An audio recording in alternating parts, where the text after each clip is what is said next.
The wounded child inside many males is a boy who, when he first spoke his truths, was silenced by paternal sadism, by a patriarchal world that did not want him to claim his true feelings. Thank you guys for tuning in. This is the Ironic Podcast with Josh Cobb.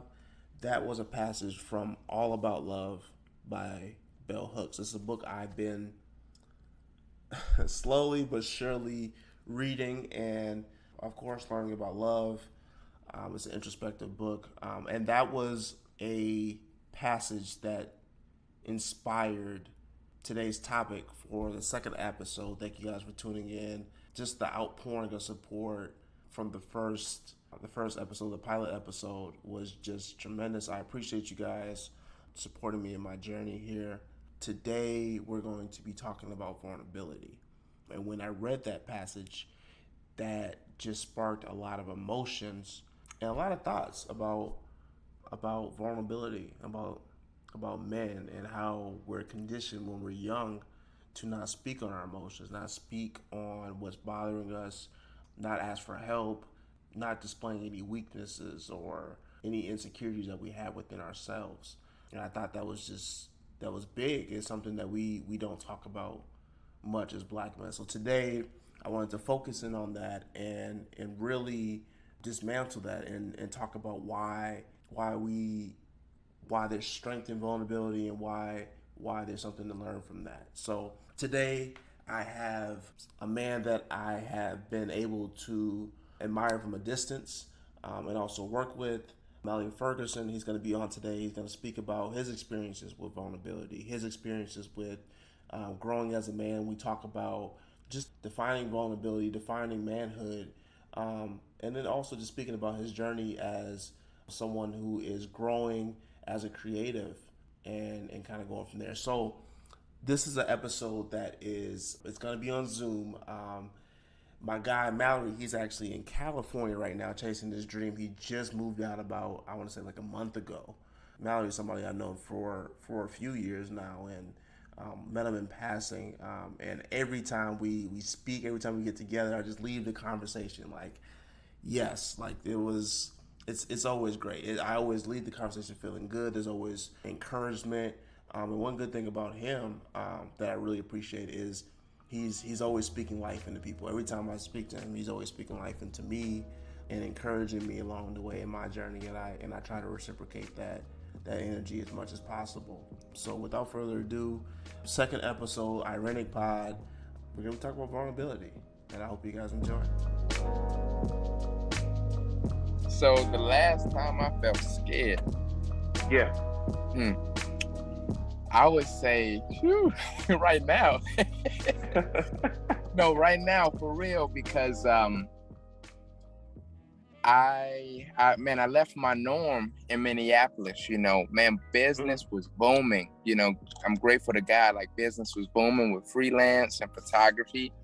And man, I could have stayed. I very much could have stayed and just racked up money in that sense. But honestly, I felt like God was calling me for more in the sense of my getting out of my comfort zone. You know what I'm saying? Because it was such a comfortable life, man. I woke up, man, so many times I woke up late for shoots. And then I'm waking up there, you know what I'm saying? I'm waking up like, I guess I'll go get the money, I guess. Yeah. But man, I really give my, full homage to God on that one for real. But because right now I transition into this place where no one knows me, I got to create a name for myself all over again, and constantly battling between my thoughts of, oh, am I worthy enough? You know what I mean? And no longer questioning my whether or not I'm worthy, but more so just even serving this new land that I'm in, right? And I just recently heard it. I'm made up of so many sayings. I recently heard a saying that, like, man, like, if you don't invest time and just energy into people and just show them love, man, like, it's not going to be well reciprocated, and they won't receive you. And I identify with that. And I feel like the same way within Minneapolis, once you sow that time, man, the rest is history. I love it, man. I love it. You just knocked it out the park. You said you were scared, but you seem comfortable. You seem you seem at ease right now, brother. But like, I to piggyback off of that, I'm kind of in the same boat with you. Talk to me. So when you talk about fear, there. So I'm a big basketball fan, right? And one of the coaches for the Suns, his his motto this season that he's been telling his players is success is on the other side of fear. It's on the other side Mm, of hard. And that's I heard that and I was like, whoa. I was like, that's a nugget, that's a gem, and that's really mm, what it's been like. So even for doing something like this podcast, um, one reason, I mean, there's been a lot of reasons why I haven't watched it years prior, but one reason is literally just because of fear, just because like I'm sitting here, I got this idea, I know it's good, I know it's great, but I'm also just second guessing myself, scared of okay, who's gonna see it? Is it gonna be mm. good? Is it gonna be received in the way I want it to be received? And it took me a while to get over that. It took me a while to be like, all right, bro, like it doesn't matter, you know. And my goal is just if each of these episodes touches one person, that's all that matters, right? That's all that matters at the end of the day. And once Mm, I was comfortable with that, then I was like, okay, now I can move forward. Now I can do this thing. Now I mm. can and walk and lean in my purpose, you know. And Yes, come on. it takes a while. It takes a while though. It takes a while. It's not easy. Especially like they always say comparison is a thief of joy, right? So when you'll see like somebody um, like just making it out the mud, but it looks like overnight. You know how it is Mm, on social media and stuff. So come on. just seeing stuff like that, and it's just like, oh, um, okay, do I got that? Do I have that magic in me? Mm. Do I have that fire in me? And kind of just getting over that, you know. And that's where I was at with it for a while. But yeah, working through your fears, working through Wow, that internal dialogue. It's tough, man. It's tough. man. You mentioned it, like, and I'm sure you know Isaiah Thomas. He always talks about the slow grind, Yeah, you know, and man, like it's really like that because you were saying it, like even with the social media aspect, like I'm sure I don't know if you got some mad younger siblings, but even my younger yeah. siblings, every time I see them, they're even bought into this celebrity life. Like, welcome to my YouTube channel, you know what I'm saying? Like, I'm like, how y'all learn this, you know? Like, Right.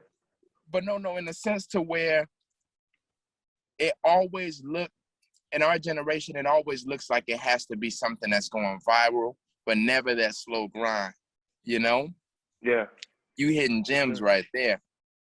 I appreciate it. Well, you touched on it for a second, but basically for the viewers that don't know, this is of course Mallory Ferguson. Uh, Actually, I'll let you introduce yourself.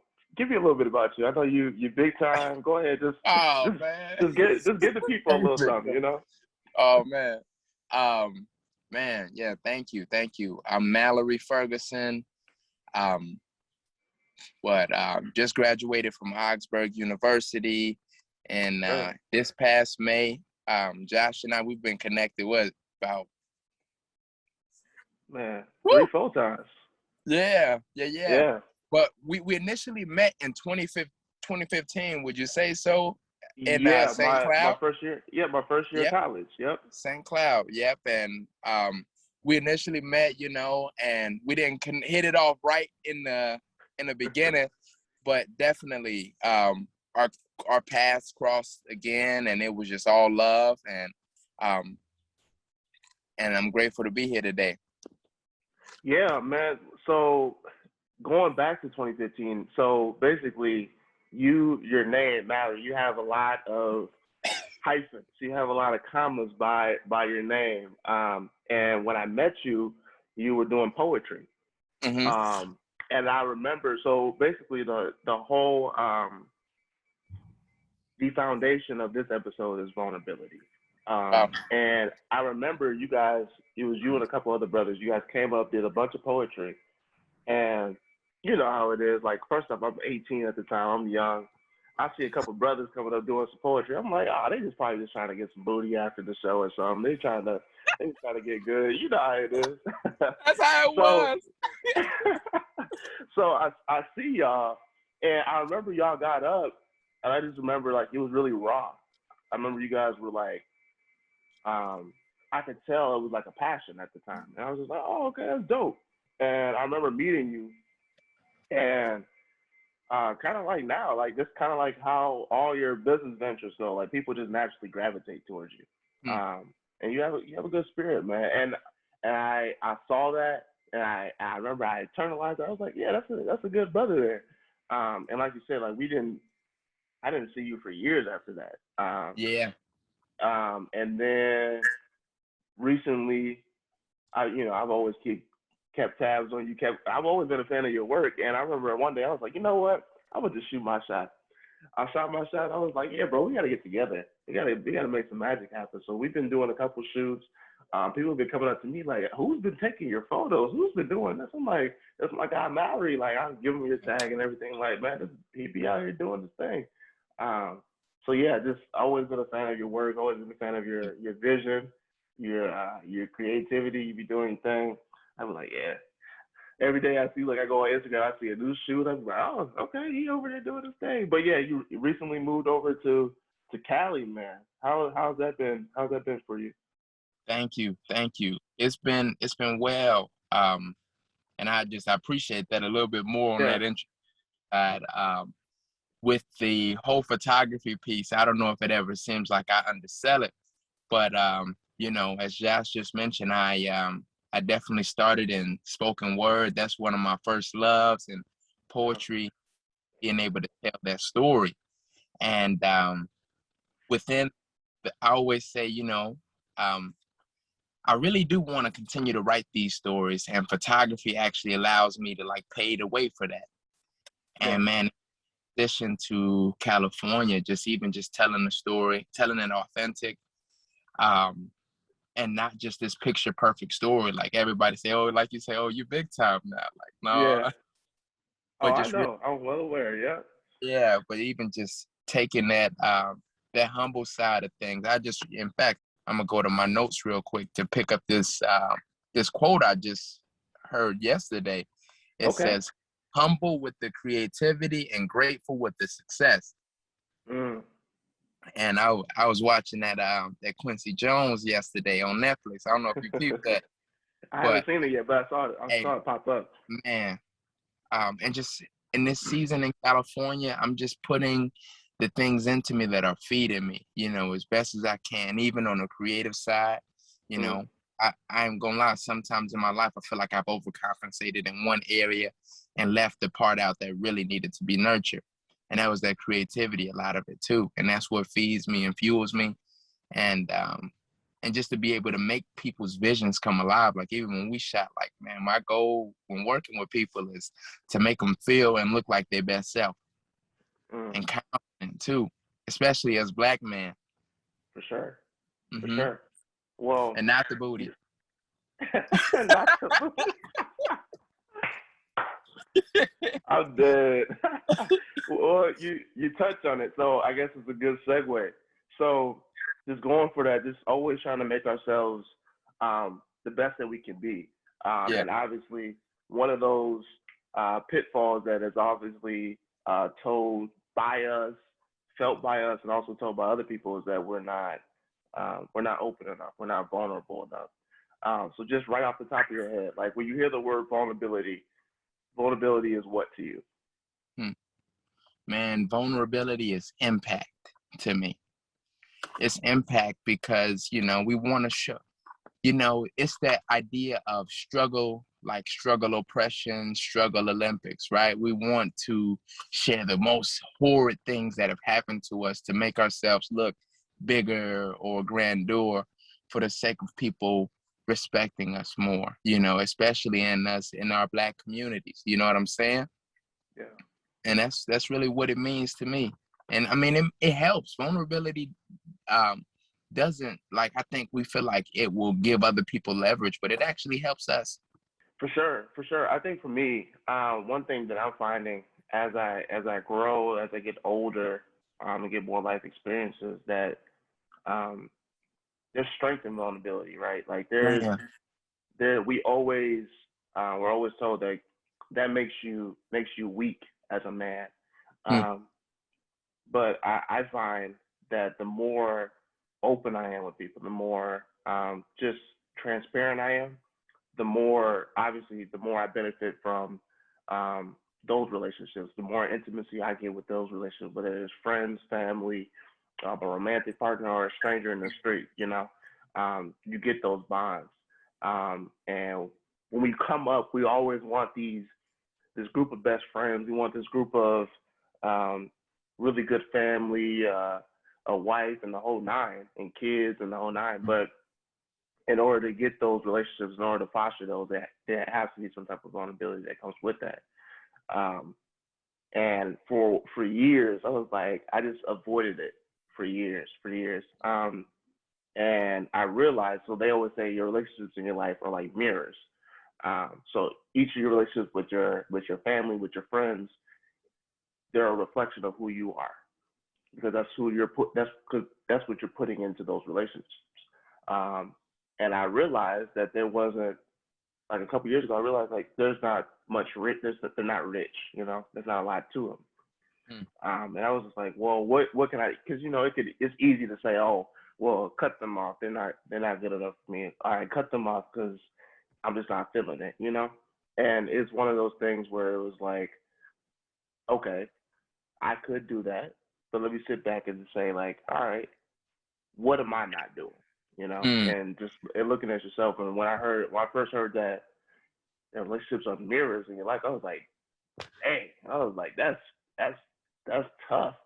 So I had to look at myself, and vulnerability is one of those things. And clearly, it's not easy for us. But I guess my next question for you would be, what what makes what makes it hard? Like, why do we struggle as Black men with vulnerability in your eyes? Hmm. I feel like, honestly, there's so much pressure for us to hold these ideals of toxic masculinity, you know, and this Yeah, idea once we show emotion, it's over. You know, they have so much power over us, you know. And I think, in fact, I really think it's at best for us to be our best selves, no matter what. Like the emotions we feel led and just naturally showing.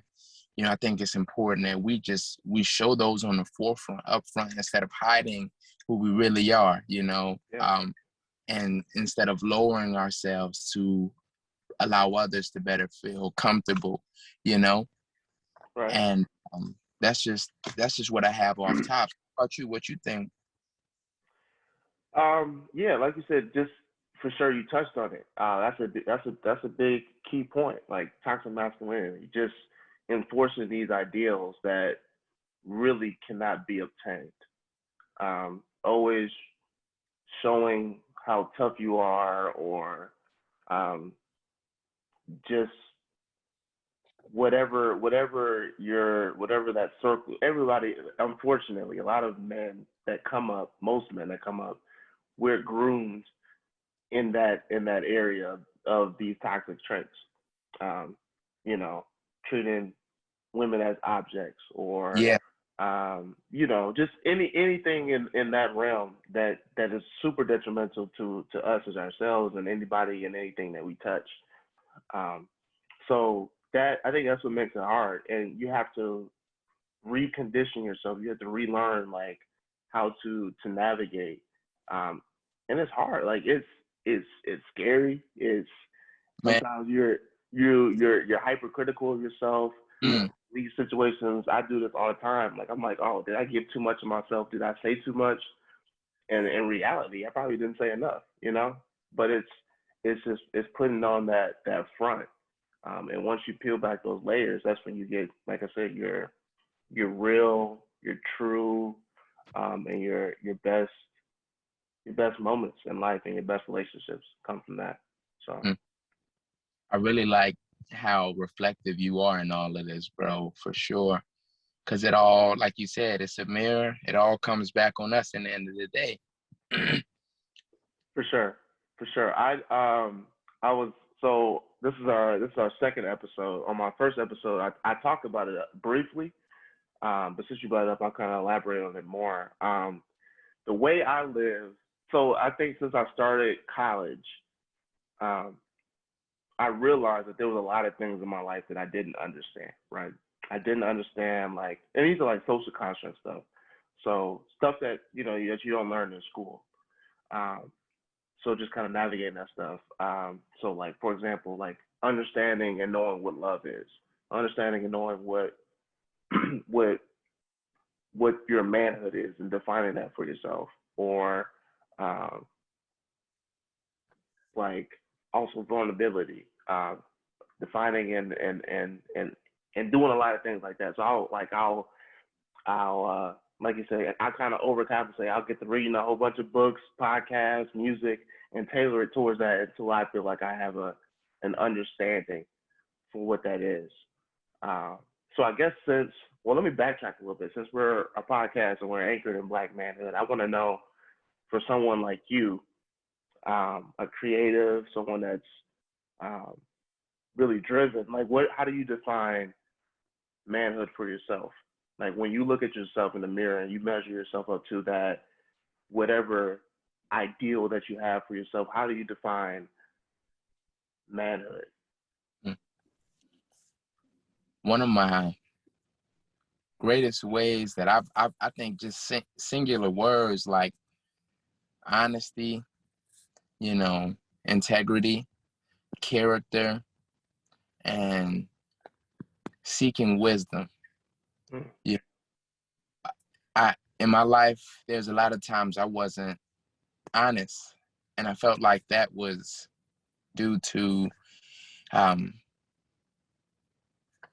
me seeing what everyone else was doing and wanting to mirror that to better make other people comfortable, and always seeking an opportunity to just to create something that served others.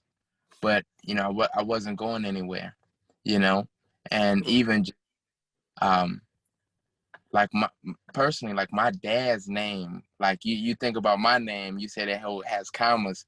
Man, my dad's name had I don't even know how to put it. Semicolons, if you will, and even um not measuring my manhood up to him and what he was doing, but knowing like, the next generation, every generation that's after us is called to do more, and it's not more in the sense of um just attributes and accolades, but just even in character, how do you like really, like as Maya Angelou said, like how you making people feel, how feeling after they rocking with you, like are they uplifted, are they encouraged, are they feeling less than, or are they feeling more powerful, and being able to pull people up and just show them different ways to navigate and move, being able to have that provision, right? To say, what, not simply like what I say goes, but no, we here for better, and we here to call each other we calling each other higher. For sure. You bring up your father. Tell me about that. Like how has your dad shaped what you think about yourself, as far as like defining your manhood, and what did he ever sit you down and say, hey, this is what a man is, or did it come through like little tidbits, or just tell me about your childhood in that way? Yeah, man. I'll start it like this, as honest as I can. Like my dad, he was a big like high school and college basketball star. You know what I mean? So that obviously, like, oftentimes people would try and like just say, "Oh, you doing this too?" or "You doing this too?" because of your pop. But first and foremost, I'm not an athlete. We'll get that going. It skipped the generation. I think just because it has something to do with me, it might even skip my kids and go on after that. No. But in all seriousness, I think around maybe like 12 or 13, he just really just sat me down and just would ask me questions like, my parents never married. And so But, you know, I'm from Chicago, and like every maybe 3-4 months, I would just spend back and forth time between, because my mom ended up moving to Minnesota, between Chicago and Minnesota. And I would just always like really treasure those times every time I would go with my dad, because it was the only access to manhood I had. You know what I mean? And so when I went there, I always took out my pen and pad, like my mental notes, you know what I mean? Yeah. And it was just always a gem, whether or not it was things pertaining to how do I correlate within women, you know what I'm saying? How do I move? How do I walk? What's my swag like? You know what I mean? I got better swag. If he As hears do this. I. As do I. I feel you. I feel you. We doing it. For sure.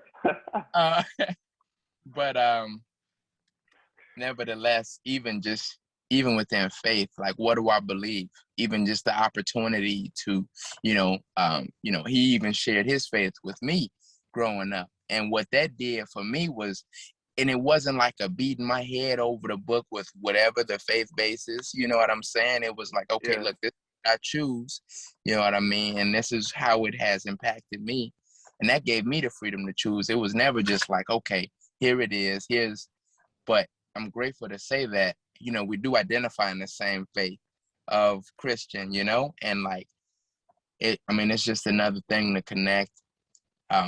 But I appreciated the opportunity to know, like, and whatever it is, whatever like we believe, we got to challenge those beliefs, you know, even the toxic masculinity. Like, we got to ask ourselves, like, where did we learn this? You know, it's a lot of unlearning. I just That's went on a beautiful. rant. I hope I got No, kind you're of, good. yeah. You're good. We're on the pod. We're on the Ironic pod. You can share as much as you want, bro, and it's beautiful. And you say all that. What would you bring?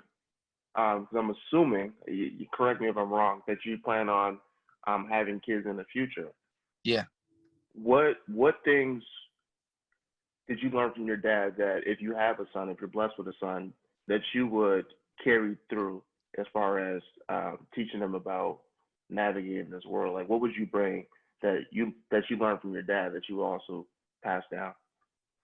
Man. Two things. Number one, you know, you win some and you lose some, but you never give up. And number two, a real man ain't a guy pursuing many women. And we already know, you just a nod of your head. Just a nod of your head. Because so you'll get a chance to see it, but our first episode we talked about that, and kind of there's a real big disconnect between like growing and trying to become a man, and a lot of people in our circles, our communities, when we come up, when we're kind of lost, they just tell us like, oh yeah, part of becoming a man, being a man, is getting your body count up. Yeah. And it's tough because it's like that culture, obviously, that going back and talking about masculinity, like that culture is really ingrained in us.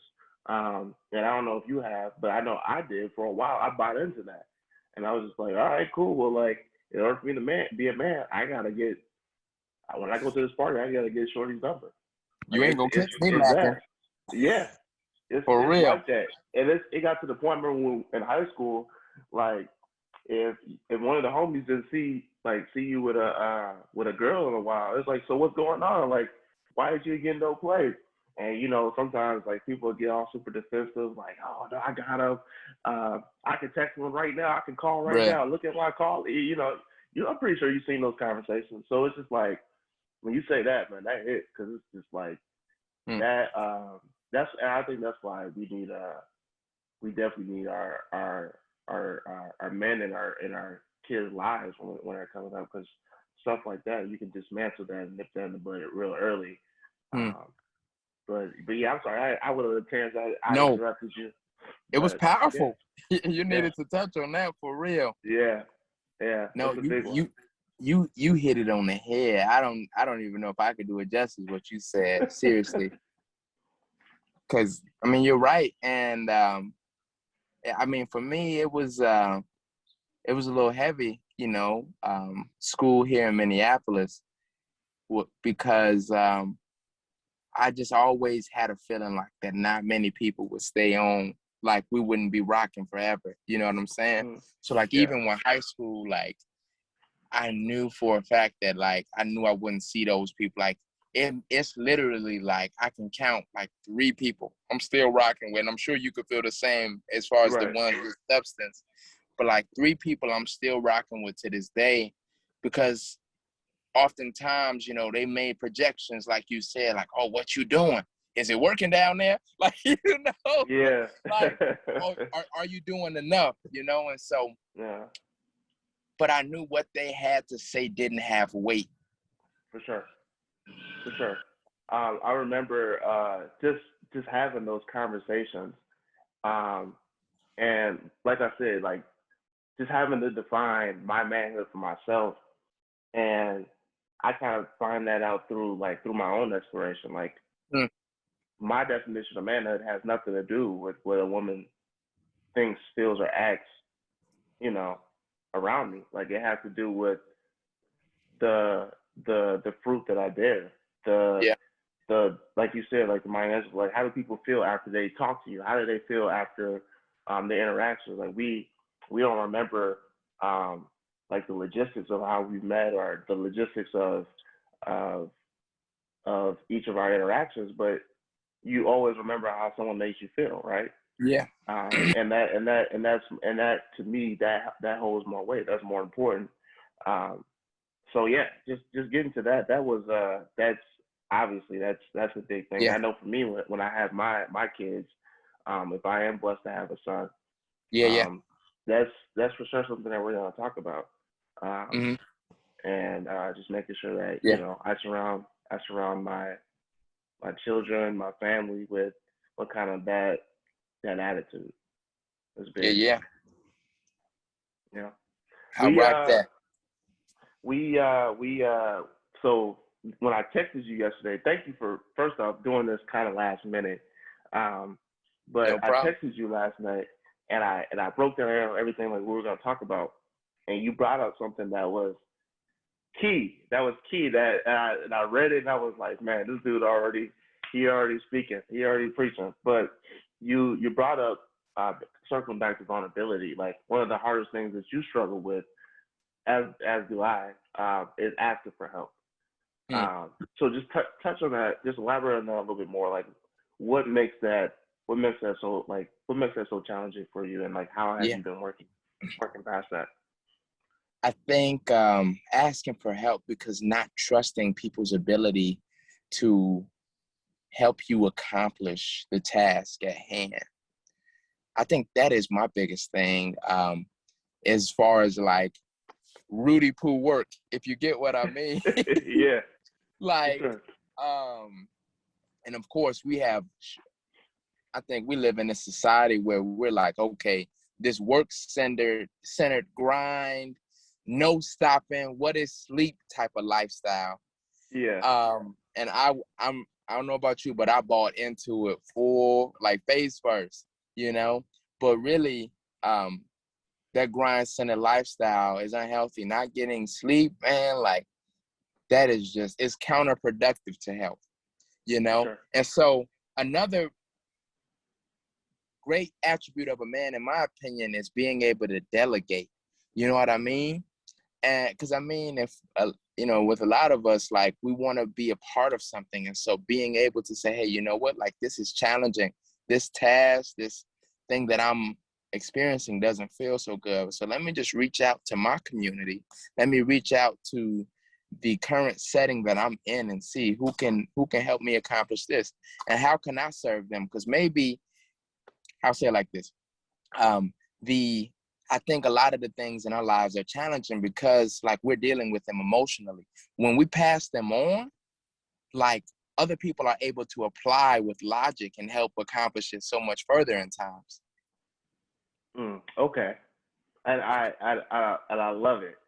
So you talk about delegating. Is that kind of your way of of working past that and getting more comfortable with it? Where are you at now with it? Like maybe like a scale of 1 to 10, maybe that might be oversimplistic, but like how do you feel now that you identified that? Like how do you feel like you are with it now? I think I'm at a solid 8 with Okay. it now. A solid 8. And that's on the good side, because there are times when more times than not I ask for help because I know how important it is to just like get it done when I first realized that it's difficult. So I'm by this airport right now. No, you're good. I'll wait for them to be done because they're more, Okay. they got no. But I think of it in the same aspect of creativity. The more I hoard in the difficulty and hoard in the troubles that I'm facing, it isn't doing anything for me, nor is it doing anything. Well, let me rephrase that. It's not doing anything for the person I'm refusing to ask help from. Because I think oftentimes, for me personally, I get that thought in my head, like, maybe I should ask for help, Yeah. maybe I should. But there are times when I also have ignored their voice, like, oh, who is Buddy? Who is Buddy to help me? Right. Okay. Okay. So I got a couple more questions for you. I know this is again for the listeners. This is early in the morning. I know you got a long day ahead of you. No. Um,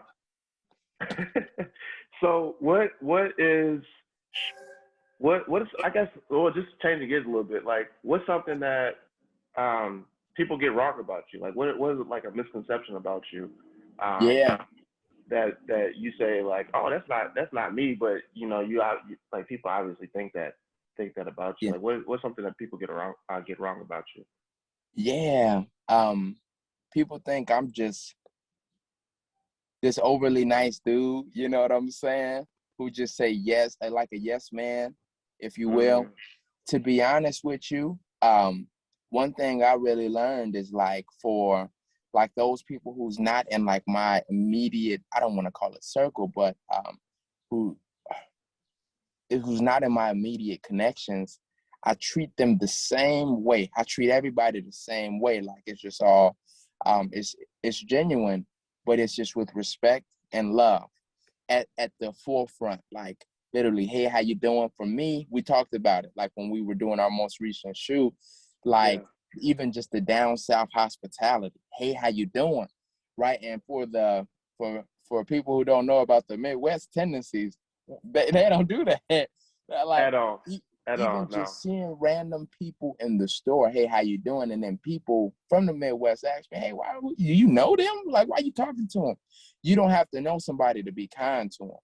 For sure. And so for me, it's like literally everything you give, you're gonna get back. Every single thing. If you pouring out negative energy onto others because you feel like it's all about you at the end of the day, you're gonna get that back. Your connections won't expand. And I've been just really thinking about just our circle of influence. How much can we impact people in Mm, positive ways? I think that's another thing I've been thinking about in manhood. okay. Okay. I guess my last question for you, overall, it seems and it looks like you're in a good place right now in your life. You're building your brand, and which I'm kind of a little jealous of. Like you're waking up and you get to be creative every day, And and you get to display your talents in that way in your own expression. What do you think right now? Like, what is bringing you peace? what is bringing me peace? Honestly, knowing that I'm connected to some powerful people, even like yourself, bro. Appreciate it. Yeah, Appreciate that. like really that, and knowing that that connection will only continue to grow based upon myself. And I don't mean that in a superficial way, but um, knowing that I have a circle of people who of course, are pursuing great ventures in themselves, but also rooting for me as well, you know? And personally, like, man, I've just been waking up every single day, hopeful, um, speaking against those negative thoughts that first come up in my head, and just refuting them with more so positive affirmations. And also just, I've been doing a lot of vision boarding lately. That's, man, just foreseeing the future ahead, you know? There's a scripture in Habakkuk 2:2, write the vision and make it plain. You know, another thing my dad taught me is being able to vision, being able to expand the future, you know, just with what is given to you, what, you know, the Creator has blessed us with, being able to expand. Like, once we write it down, it has more chances of actualizing. Love it, man. You've been dropping gems. Look, I gotta add one more question here for you. For other young men like ourselves in their early 20s or even older, or people that are coming to themselves in their teenage and boy years, what would be your advice as we close up here? Like, what is your advice to them to just keep growing and get and to better themselves? Like, what do you wish that you were told when you were younger? Can I be mad vulnerable right now? Yeah. Yeah. One of the biggest pieces of advice, and I think we just both touched on it, is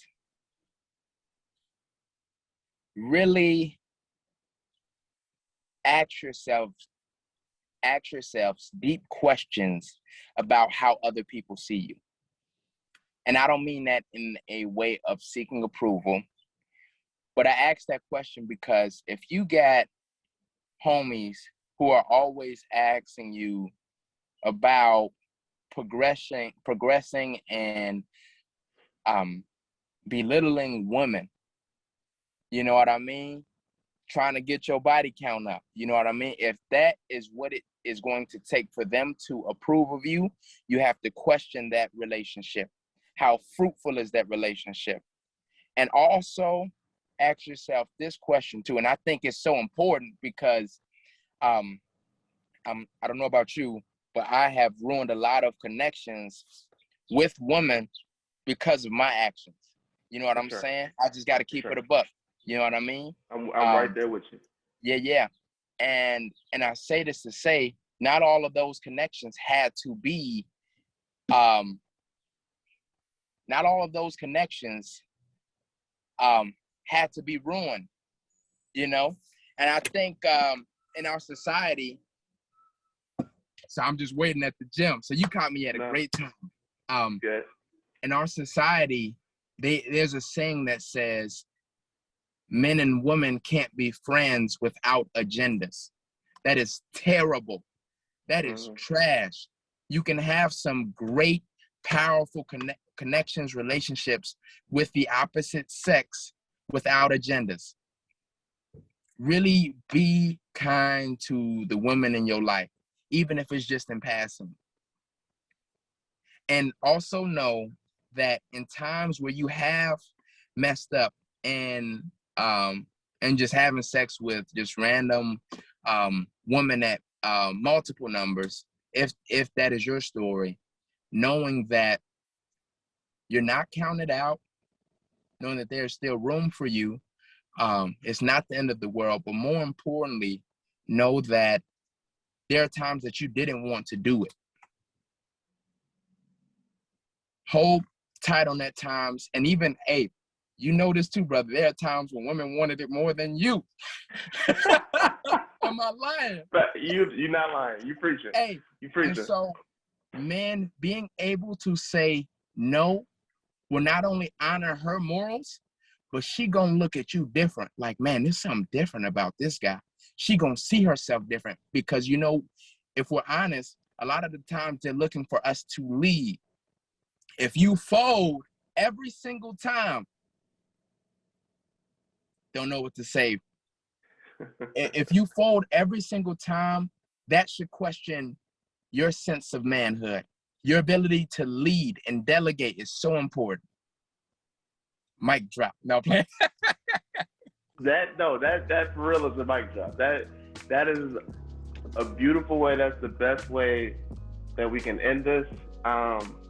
Look, I appreciate your time, man. Man, I'm grateful for you, brother. For real. Yes.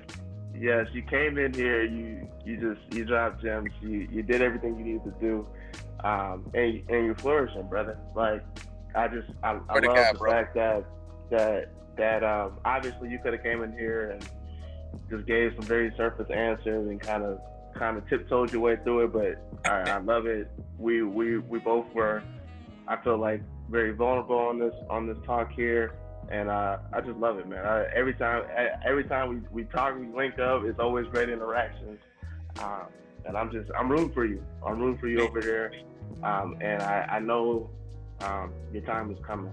Whatever that looks like for you, whatever success looks like for you, I know it's coming for you, man. Man, and as of you, bro, I'm rooting for you in the highest ways possible, man. I want you to win, man, and in any way I can help serve that, man, serve the vision that you're on, man. You know I'm here. I love it. Well, again, that's Mallory Ferguson, man, with the Ironic Podcast. Thank you guys for listening, and until next time, thank you. Peace.